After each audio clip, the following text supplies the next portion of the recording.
Bonsoir à toutes et à tous, c'est Poisson Fécond, en même temps qui d'autres. Dans cette DK15, je vais vous parler d'un mini-clash, une polémique qu'il y a eu sur Twitter. Ensuite, je vais vous annoncer mes nouveaux revenus. Puis le show américain de YouTube auquel j'ai été convié, et qui s'appelle le Brandcast. Ma visite à Lyon pour trouver un appart. Mon petit passage à Bruxelles où j'ai dû parler à des centaines de parlementaires européens de mon parcours de youtubeur. Et enfin, un tout petit peu mon futur roman, Nécro et Sacrocel. Allez, le programme est un petit peu chargé les enfants, c'est parti, on perd pas de temps. J'ai atteint les 200 000 abonnés alors que dans ma précédente DK j'en avais que 100 000. Enfin que 100 000, la bonne blague. En tout cas que c'était le mois dernier. Je tiens encore à vous remercier tous personnellement. À vous remercier tous. Merci. Mais à vrai dire, ce passage aux 200 000 abonnés n'a pas été super agréable pour moi en fait. Parce que cette montée en puissance s'accompagne inéluctablement par une montée en hater. Autrement dit, des gens qui me détestent, hein, voilà, et qui ne se privent pas de me cracher à la tronche, notamment sur Twitter. Le clash Twitter. La plupart d'entre vous l'ignorent, mais sur Twitter, un noyau dur de mecs pense que je suis un gros connard. Un gros connard, oui. Et que je ne jugerai apparemment la valeur des gens que sur le nombre de personnes qui les suivent. Du style, si le mec en face de moi a 500 abonnés, je le considérerais comme une merde. Dégage, salope. Cette idée reçue vient en fait d'un tweet que j'avais posté il y a quelques mois, suite à une soirée cocktail où j'avais été invité avec plein d'autres youtubeurs dans un bar parisien. Et en papotant avec eux, en leur demandant, eh bien ils m'avaient dit qu'ils avaient tous, enfin en moyenne à peu près tous quelques centaines d'abonnés quoi. C'était donc des jeunes youtubeurs et ils faisaient des web-séries. En fait j'étais le seul à faire des vidéos podcast entre guillemets. Bref, je me sentais pas vraiment à ma place, c'était pas dû au nombre d'abonnés, mais plutôt par rapport au genre qu'on faisait, du genre... Ah, vous êtes tous plombiers? Putain, moi, je suis électricien, merde. En rentrant chez moi, j'avais écrit quelques tweets, dont l'un disait, il me semble, invité à une soirée, j'ai discuté avec plein de jeunes youtubeurs de web-séries, avec environ 500 abonnés. J'avais un peu honte, mais sinon super intéressant.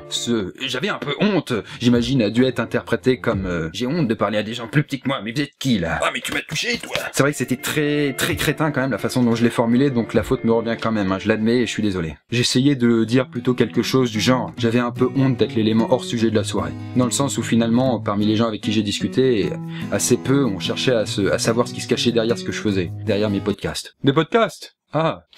Mais au final, dans l'histoire, moi j'ai fait aucune fixation sur leur nombre d'abonnés. Que le mec ait 100 ou 1 million d'abonnés et qu'il gagne 2 ou 20 000 euros par mois, même si c'est toujours intéressant à savoir, au final, moi ce qui m'intéresse vraiment, c'est la qualité de son boulot. D'ailleurs, vous ne le savez pas, mais il m'arrive souvent en fait de discuter avec d'autres youtubeurs sur Facebook, ou alors de les rencontrer et d'aller boire un verre avec eux. Par exemple, cette semaine, je vais rencontrer une youtubeuse qui je crois a dans les 500 abonnés. Oh putain, comme j'ai honte! Et qui fait des vidéos très sympas sur des lieux étranges qu'on peut trouver sur Terre. Bon, tout ça pour dire que je suis humain, on fait tous des conneries et que je suis désolé pour ce tweet mal placé que j'avais dit. Ma méthode Bonaparte. Récemment, on a craché sur ma méthode Bonaparte en disant que j'avais créé un site d'arnaque pour niquer les gens et leur piquer leur pognon. Ça m'a bien foutu les boules quand j'ai lu ça. Je vous explique en fait en 2 secondes, avant d'être youtubeur, j'avais créé une méthode qui était destinée à aider les profs à mieux gérer leur classe et à faire cours dans le calme. Car moi-même je voulais devenir prof à cette époque. Si vous êtes élève, vous avez vu tout le boucan qu'il y a en cours? Putain, moi il y avait le bordel presque tout le temps, pourtant j'avais pas une classe spécialement difficile. Donc j'ai passé des années à observer ce qui marche et ce qui ne marchait pas avec les profs que j'avais, et j'ai écrit moi-même une méthode de A à Z à partir de mes constats, et que j'ai appelé la méthode Bonaparte et dont j'ai déjà parlé dans des précédents EDK. J'ai tout fait, site, design, programmation, ça a dû me prendre au moins plus de 2000 heures pour tout terminer. Et déjà à l'époque j'étais allé sur un site d'enseignants pour discuter avec eux et pour qu'ils me disent ce qu'ils pensent de ma méthode, mais ils ont préféré me rire au visage sans même prendre la peine de la lire. Alors qu'en plus elle était gratuite à ce moment-là. Mais t'es qui toi pour croire que tu peux oser nous parler?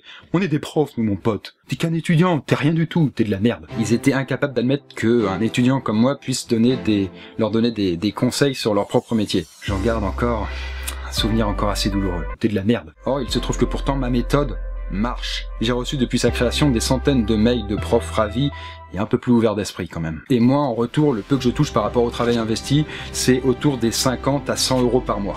Car je vous explique, les premiers cours de la méthode sont gratuits et si ça nous plaît, eh bien on peut débloquer le reste pour 15 euros. Et je continue à espérer qu'un jour elle puisse bénéficier à des centaines de milliers de profs. Preuve de plus que c'est pas une putain d'arnaque à la camerounaise. Achète la méthode Bonaparte. À compter d'aujourd'hui, je rends la méthode Bonaparte totalement gratuite. Mon salaire actuel. Voilà, sinon comme je disais aux parlementaires européens durant mon petit séjour à Bruxelles, en ce moment toutes mes vidéos réunies génèrent 4 millions de vues par mois. C'est énorme. Comme ma plante verte ici, oh putain, vous avez vu, elle est belle hein.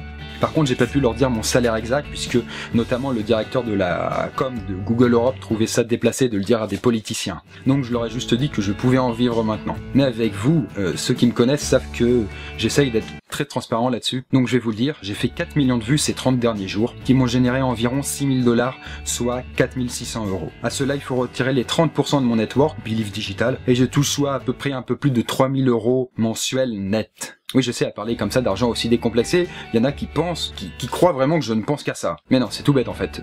On pense tous à l'argent, sauf que je dis tout haut ce que les gens pensent tout bas. C'est tout. Pour moi, l'argent ne sera jamais plus qu'un moyen pour réaliser mes rêves, et pas une fin en soi. Et justement, ce fric, je l'économise pour mon déménagement à Lyon, qui aura lieu bientôt. Parce qu'il y a beaucoup de conneries à acheter, meubles, stylos, machines à café, on va en reparler. Et sinon, tout ce cash sera réinjecté dans ma future entreprise, le Kundar, et dans le salaire de mes futurs employés. Le broadcast YouTube.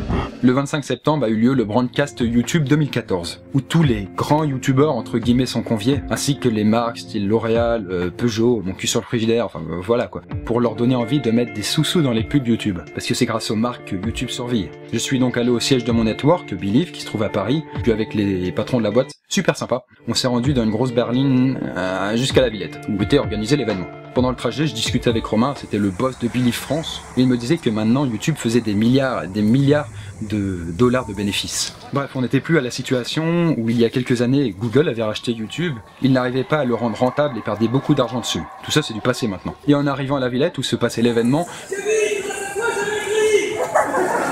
et je suis rentré donc dans le bâtiment, et là-dedans, bah, ça chiait les employés de YouTube de partout. Il y en avait partout. D'ailleurs, ils ont fait une faute à mon nom, les salauds. Puis je suis allé dans la grande salle, et après avoir sifflé quelques coupes de champagne qui m'ont fait tourner la tête, à peu près 1 heure après, je suis allé m'installer sur les sièges, et le show a commencé.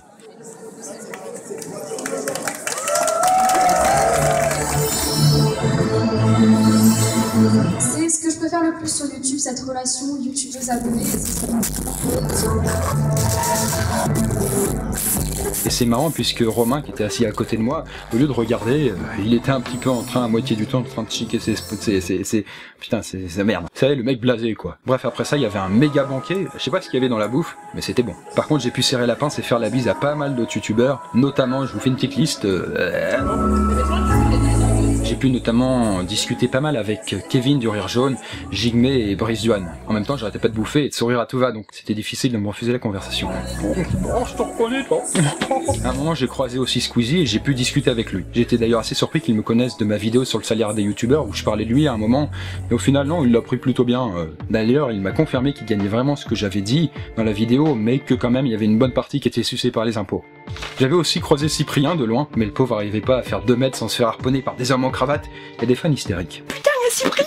Bref, j'ai fini par sortir du broadcast avec des idées, la musique plein la tête et le ventre un petit peu rempli quand même aussi, faut le dire. Et comme j'habite à côté de la Villette, je suis rentré à pied chez moi en longeant le canal et tout seul dans la nuit. Mais au final, mes petites fesses ont été épargnées, ça va. La visite de Lyon. 2 semaines plus tard, je quittais Paris et prenais le train en direction de Lyon. Et oui, puisque je suis un ado attardé de 26 ans qui habite encore avec papa-maman. Et que maintenant, je pense qu'il est temps quand même. J'ai logé donc dans une minuscule chambre d'hôtel qu'on a dû payer 130 € pour 3 nuits, avec mon futur coloc, du nom de Romain, oui comme le boss de Believe, mais peut-être pas avec le même salaire. Lui à la base c'est un youtubeur qui fait des vidéos sur Minecraft, mais en reconversion et qui veut se lancer dans des trucs un petit peu à la Axolot.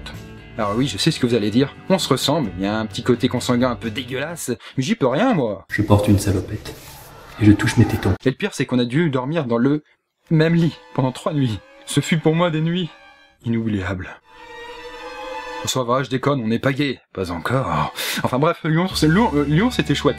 On a pu visiter quelques apparts, mais malheureusement c'était pas concluant. Pour vous donner une idée, on recherche sur la presqu'île, c'est un peu le cœur de Lyon, un appart de 3 pièces, chambre séparée, merci, dans les 90 mètres carrés, et on a un budget de 1000 € pour 2. Moi je suis retourné à Paris après ça, mais lui il habite à Chambéry, à côté de Lyon, et donc il peut y passer souvent. Et je touche mes tétons. Donc on finira par trouver avant la fin de l'année, j'en suis sûr. Enfin j'espère. Et j'ai vraiment hâte d'y aller puisque c'est à Lyon que sortira le Kundar de la Terre. Et notamment mon premier jeu vidéo. Passage à Bruxelles. Et puis le 14 octobre, il y a une semaine, je me suis rendu à Bruxelles. Google a organisé un événement éphémère d'1 journée, la Google House comme il l'appelle, où il a invité des centaines de parlementaires européens, pour en gros leur donner une image plus positive de la multinationale. Car mine de rien, ce sont quand même eux qui votent les lois en Europe. Et donc il y avait plusieurs pièces comme dans un musée, et Google m'a choisi pour être dans la pièce dédiée à YouTube. J'étais le seul youtubeur, Putain, il y avait personne d'autre. Pour leur présenter mon parcours entièrement en anglais, oh yes. Et donc pour montrer aux politiciens que YouTube n'est pas qu'un repère de vidéos de chats. mais aussi une plateforme créative avec laquelle des personnes peuvent en vivre, comme moi. Ils voulaient pas d'un gros youtubeur, hein, comme ils m'ont dit, mais quelqu'un d'assez modeste encore. Alors moi, depuis mon oral d'anglais au bac, hein, qui remonte quand même à un bail, où je m'étais presque chié dessus, c'était, je crois, la seconde fois où je parlais autant dans cette langue. Hey, my name is Chris, also known as poisson fécond.